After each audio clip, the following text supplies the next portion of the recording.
Today I'm going to share with you some of my favorite recipes using Neora's plant-based protein powder. Now, this protein powder is really fine, and I actually usually keep it in a little container so it's easier to get and not as messy, putting my hands inside. But I'm going to make, so on the Neora blog, you can find all kinds of recipes.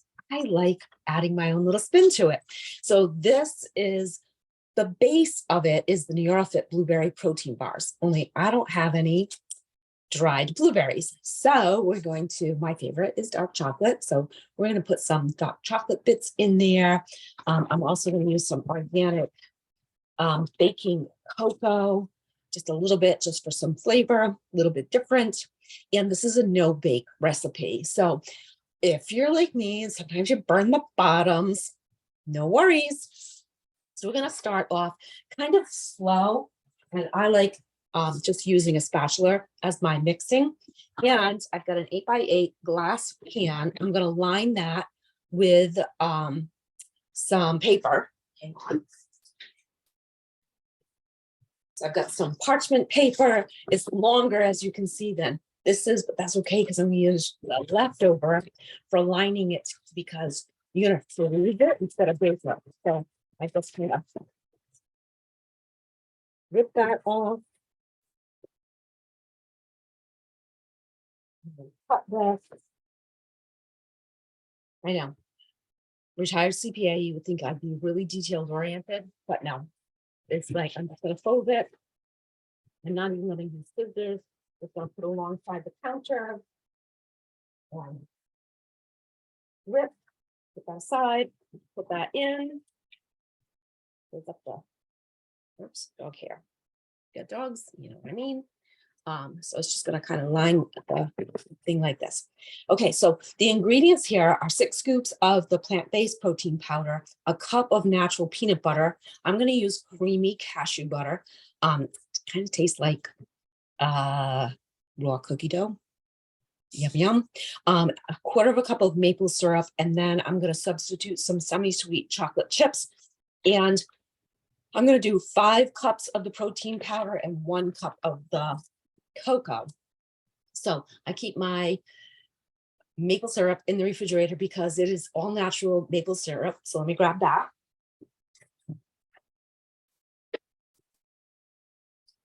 %, pure maple syrup by Walnut Sugar Bush.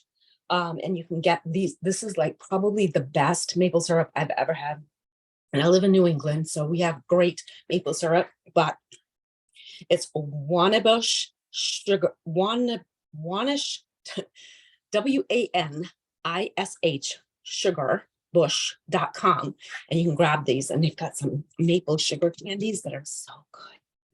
All right, so let me get out my measurements. I'm going to use a cup, quarter of a cup, third of a cup, a half a cup. So there's the quarter. I think I'll have all this ready before I started. Okay, so 1 cup and a quarter cup. Need that. Stick it over here. And I'm going to go slow because it's kind of like cookie dough. So, and I mix everything by hand, so I don't have a blender that's just going to blend it up really easy. So I'm going to start with 2 scoops of protein powder. Actually, you know what? I'm going to start with 1 scoop of protein powder and 1 scoop of the cocoa.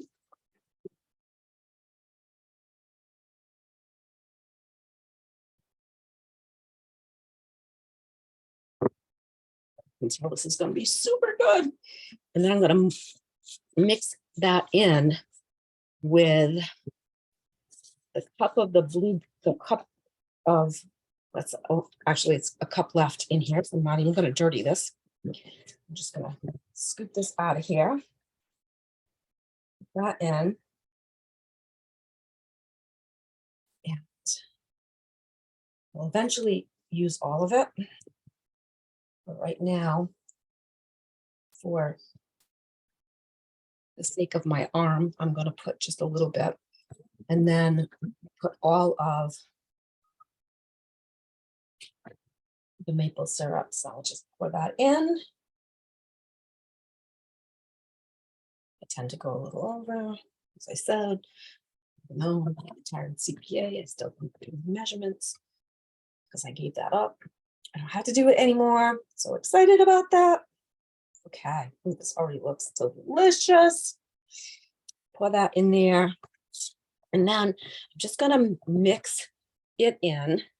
See how it really, the first couple of scoops mix fairly easily. And I learned that if you put the peanut butter, the full cup, and the maple syrup, that kind of goes together really nicely, but then trying to fold in the powder is more difficult. So this time I'm trying it with half of the cashew butter. So that almost looks like brownie mix. So that's the 2 scoops. So I'm going to add scoop 3 and 4. So there's 3 and 4. Mix that in. Once I have this mixed in, I'm going to add the rest of the cashew butter to it, because it starts to form like a ball, and getting the rest of the powder to get mixed in becomes more of a challenge. But this is still easier than when I put the entire cup of the peanut butter in. So maybe I'll put the other, I got most of it. If you can see, I can most of the powder in. I'm going to add 5 and 6 in here. 5, 6. Try to mix that in, and then I'm going to add that last bit of the cashew butter. Now, you could put I don't have any of the mini chocolate bits. If I did, I might mix them right in. I have the really big ones because I love my dark chocolate. So what I'm going to do is I'm going to put this in, and before I stick it in the freezer, I'm going to pretty much cover the top of it with my large chocolate bits. So, okay, this is getting more difficult. And sometimes you just have to give up the spatula and just put your hands in. Now, I washed my hands before we started this. All right, let me see if I can get the rest of the peanut butter in here.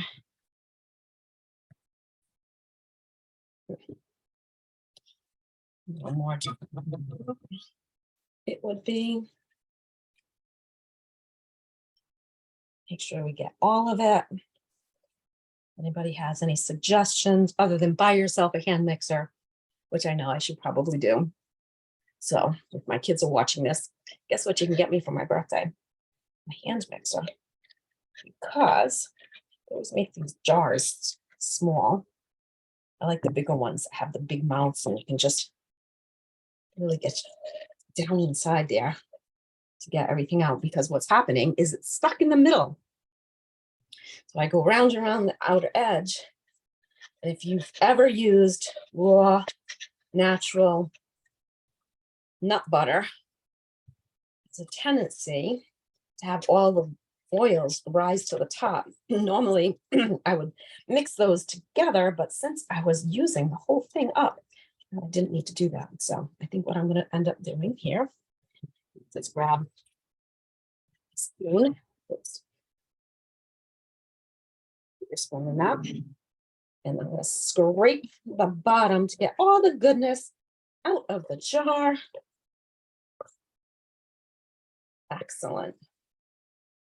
See, you don't have to be perfect to do this, though being a little bit more perfect than I am, oftentimes it's helpful, because growing up, my kids will tell you that because mom, even though, yes, accountant is supposed to be, and like I saved all of my accuracy for my accounting business. So when I got home, I certainly didn't want to have to measure everything out. So when I cook, I do everything by taste and sight and intuition.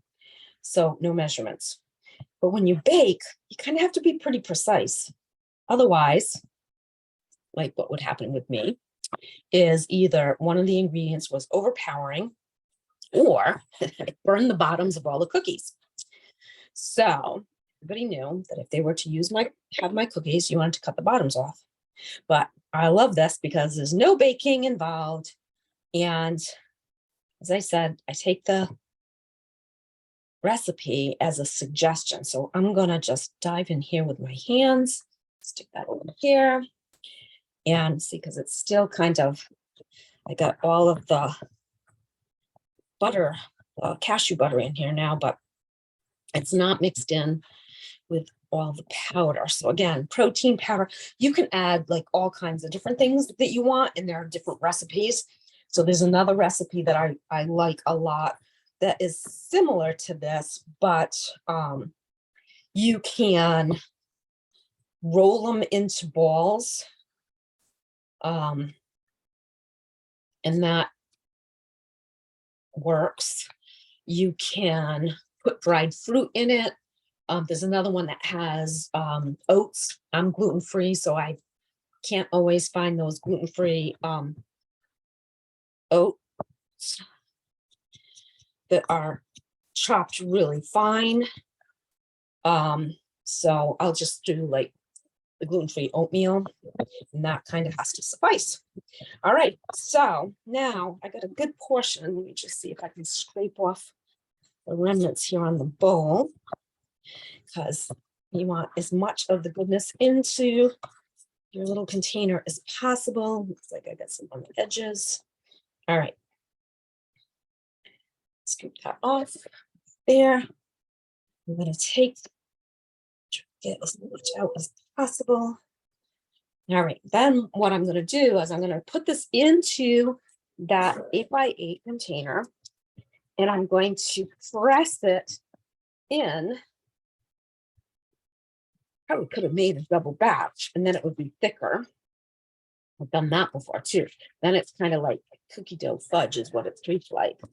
So we'll get this over to the edge as much as we possibly can. Then I don't usually do a lot of baking, so I don't have all of the things that most of you bakers would probably have in your kitchen that would help you. See, it's kind of not spreading because it's not a liquid, it's more like a cookie dough. So we're going to get it as close to the edges as we can without making it super paper thin.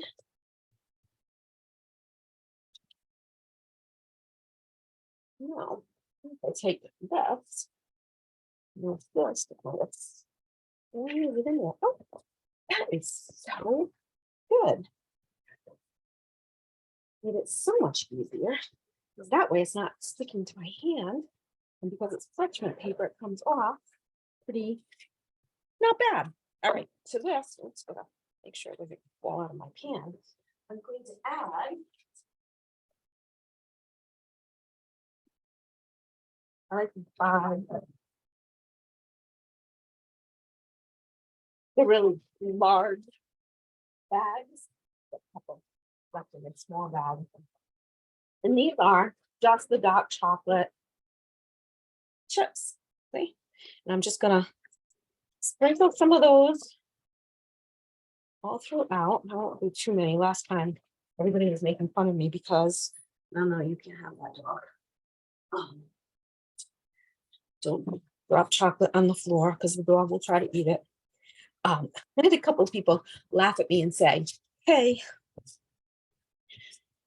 you could have used fewer chocolate bits.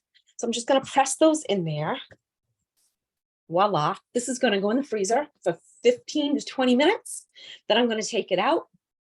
I can then lift this right out and then cut it into bars. And then I'm just going to put it into a container that I can keep in the refrigerator, because you're going to want to keep them more solid. If you take them out, they can start to get gooey. They don't go bad, but they just will get gooey. So NeoraFit cocoa protein bars. Yum.